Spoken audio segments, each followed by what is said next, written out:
आम्ही हॅप इंटरनॅशनल स्कूलचे विद्यार्थी सादर करीत आहोत एक पारंपरिक भारुड. तुकाराम ज्ञानोबा तुकाराम ज्ञानोबा तुकाराम ज्ञानोबा तुकाराम ज्ञानोबा तुकाराम ज्ञानोबा तुकाराम.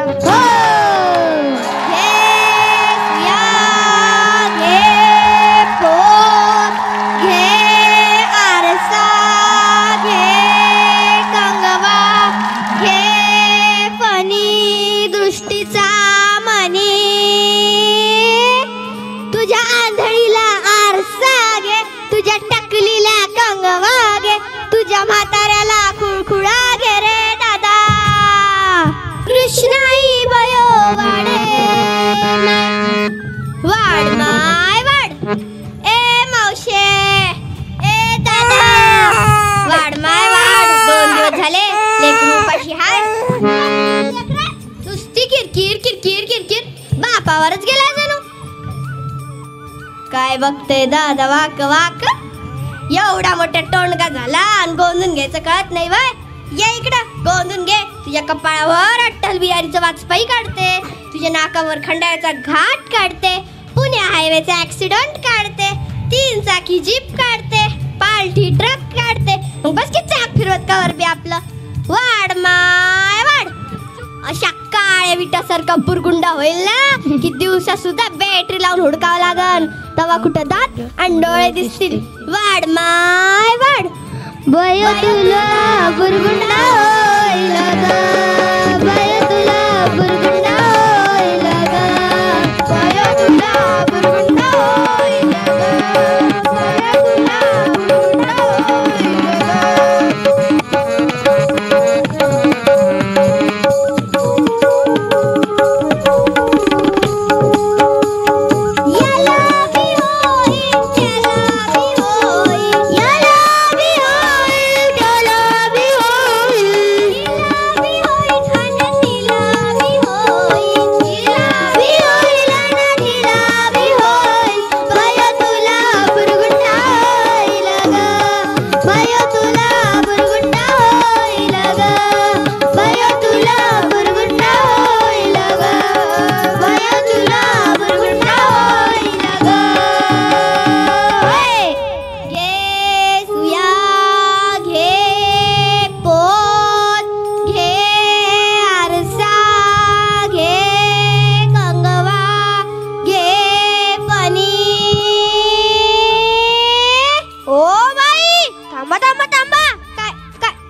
दादा.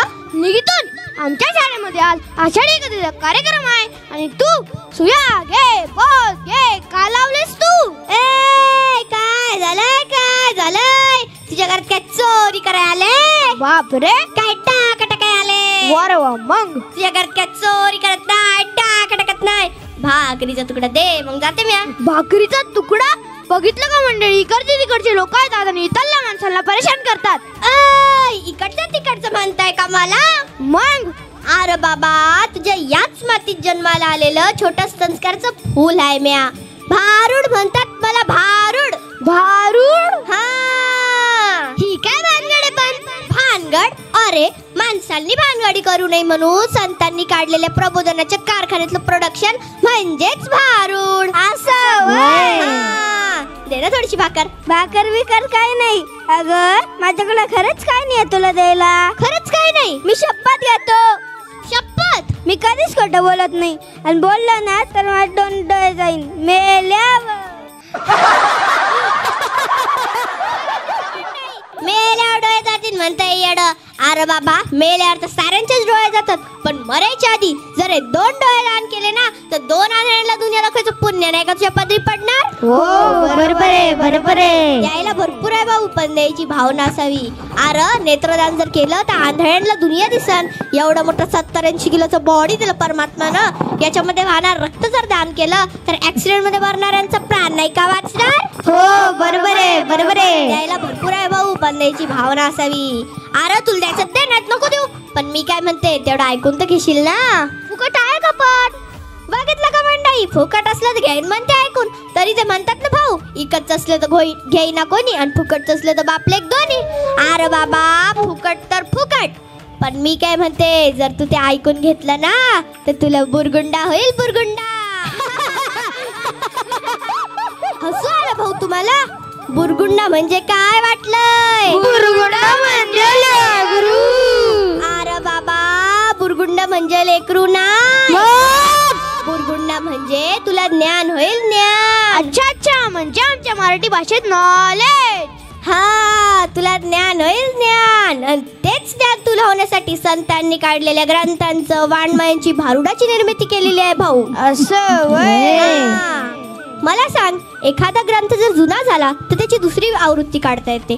भारूड जर फाटायला आला तर त्याचा झेरॉक्स काढून आणता येते. पण मला सांग भाऊ, या ग्रंथांचा संस्कार करून घेण्यासाठी या नारदेची प्राप्ती त्या परमात्माने आम्हाला करून दिली.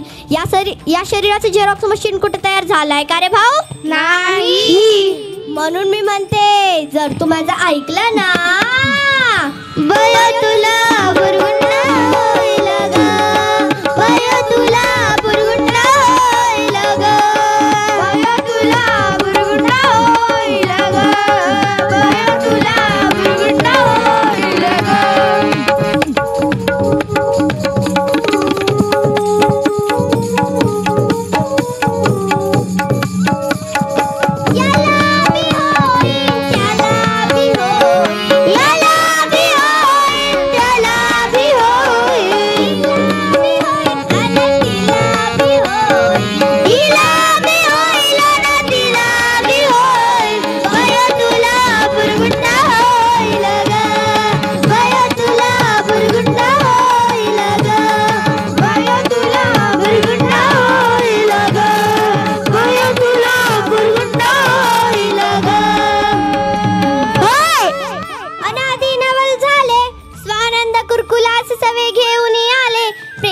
कुंकू भाळी लाविले.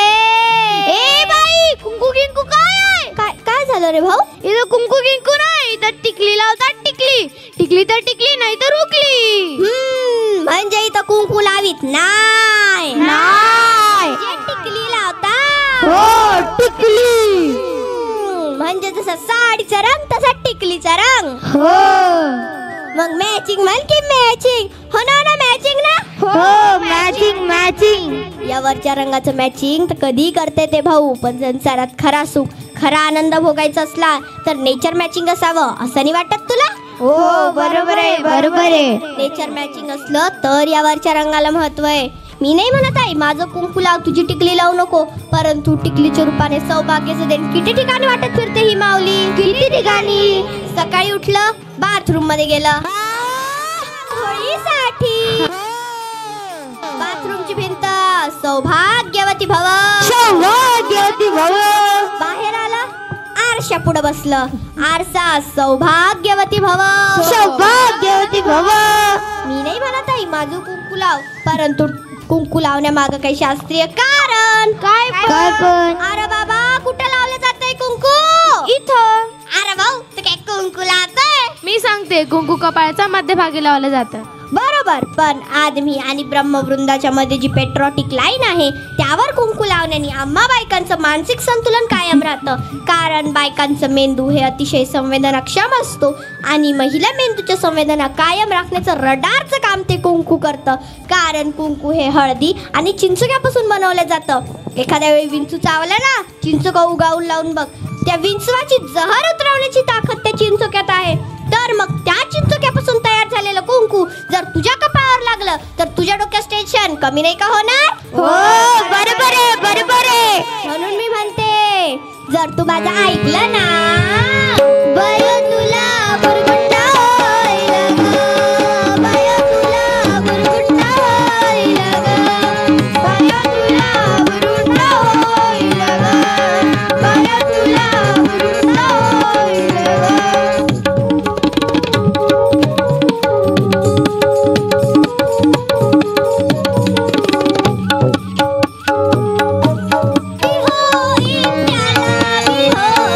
याला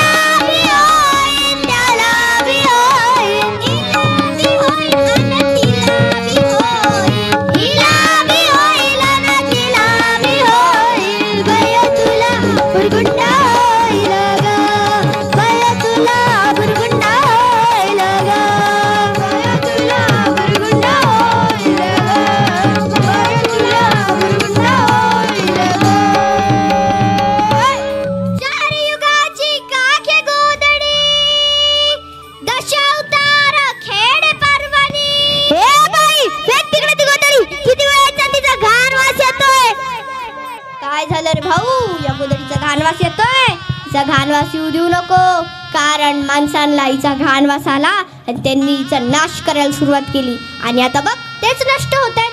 ही गोदडी तुला वाईट दिसू देऊ नको आणि मला पण काही सोंग नको समजू रे बाबा. ही जी गोदडी आहे ना, ही पृथ्वीचं प्रतीक आहे आणि मी जी आहे ना, ते तुम्ही आम्ही सर्व मानव जात आहात. आणि हे जे माझ्या कडेवर बसलेलं आहे ना, ते तुमच्या आमच्या सर्वांच्या घरात उद्याच्या वेलीवर फुलणारं फूल आहे. आपल्या सर्वांचं भवितव्य आहे. आणि हे जे रंगीत रंगीत तुकडे दिसत आहेत ना, हे वेगवेगळ्या प्रकारचे देश आहेत.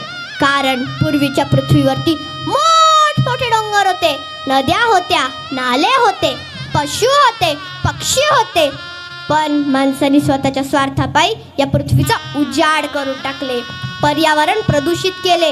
म्हणूनच ग्लोबल वॉर्मिंगला आज आम्हाला सामोरे यावं लागते. मला सांग भाऊ, तू रात्र दिवस पैसा कमवतो कशासाठी रे? याच्यासाठीच ना, की उद्या जाऊन तुझ्या लेकरांना चांगलं घर मिळावं, शुद्ध हवा मिळावी, साफ पाण्याचा घोट मिळावा. पण मला सांग भाऊ, उद्या जाऊन जर तुझ्या लेकरांना चांगलं घर मिळालं पण शुद्ध हवा नाही मिळाली, साफ पाण्याचा घोट नाही मिळाला, तर तू काय त्यांना प्रदूषण देशील का? नाही ना. म्हणून मी म्हणते, एका माणसाला एक दिवस जगायचं असलं तर काय लागते रे? अन्न पाणी नाही. मग एका माणसाला एक दिवस जगायचं असलं तर त्याला 24 तास श्वासोश्वास लागतो. आणि एका माणसाला एक दिवस जगण्यासाठी 27,000 वेळा श्वास घ्यावा लागतो. आणि तो 27,000 वेळा श्वास म्हणजे 15 किलो ऑक्सिजन.